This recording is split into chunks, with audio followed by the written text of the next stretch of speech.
Sometimes I just need an escape from reality and want to dive into another world. So I was excited to check out the new Brazilian Netflix original series, Invisible City. Was this the escape from reality I was expecting?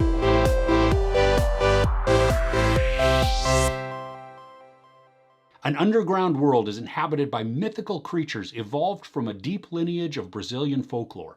One detective finds himself caught in a murder investigation that puts him in the middle of a battle between two worlds. So let's address this right up front. Marco Pigossi, who is the star of this, plays the detective Eric. And this guy is like the Brazilian John Krasinski. I mean, he just looks so much like him. Pigossi as Eric really began to grow on me. Despite the soap opera feel, I became very invested in the mystery of the show. I really like how we get to see how just about each of the mythological creatures came to be. I mean, luckily you don't have to be familiar with them or even any Brazilian folklore at all to get into this. While what we get is not totally in depth and doesn't dive hugely into their backgrounds, we do get enough to have a basic understanding of how all these creatures came about. I was completely unaware of Brazilian folklore, but once I began watching, I had to pause because I just wanted to look them up to satisfy my curiosity.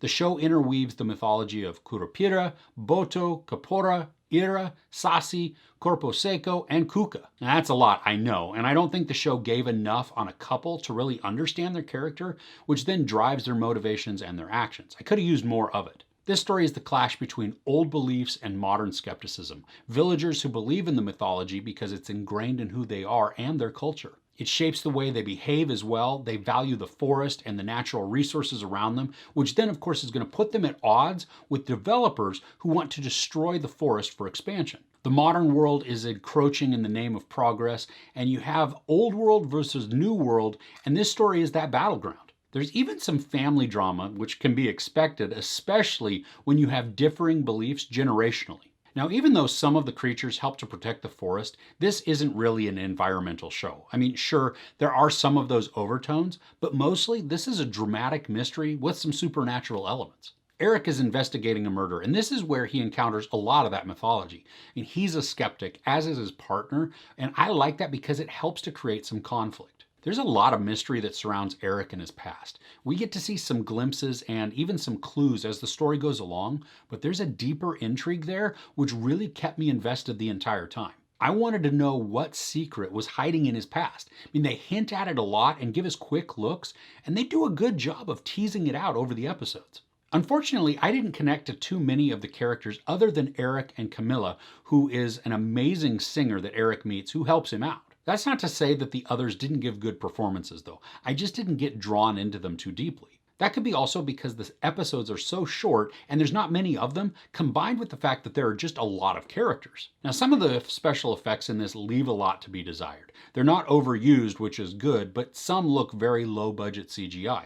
Other times though, they're not bad.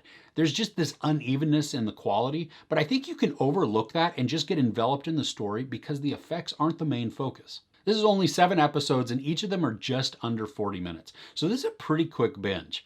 I think the last 3 episodes are where the pace really picks up as the drama increases and all of those puzzle pieces begin to fall into place. And I didn't feel any slowness to the show either, but there were times where scenes were repeated, so that did get a tiny bit tiresome. I think probably the biggest bummer of this is that the season ends on an ambiguous note, or maybe just more of a lackluster ending. It's not really a cliffhanger.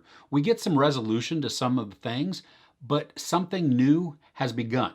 Sort of. So overall, this is a fun little series and does provide a nice escape from reality, even though it is grounded heavily in reality.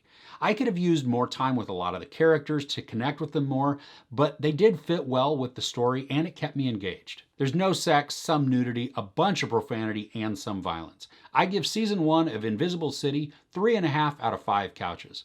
So do you have a favorite mythological character or story? And it certainly doesn't have to be Brazilian. If you do, let me know in the comments below. If you enjoyed this review, please give it a like. Also, don't forget to share and subscribe. I'm Chris. This is Movies and Munchies. Thanks for couching with me.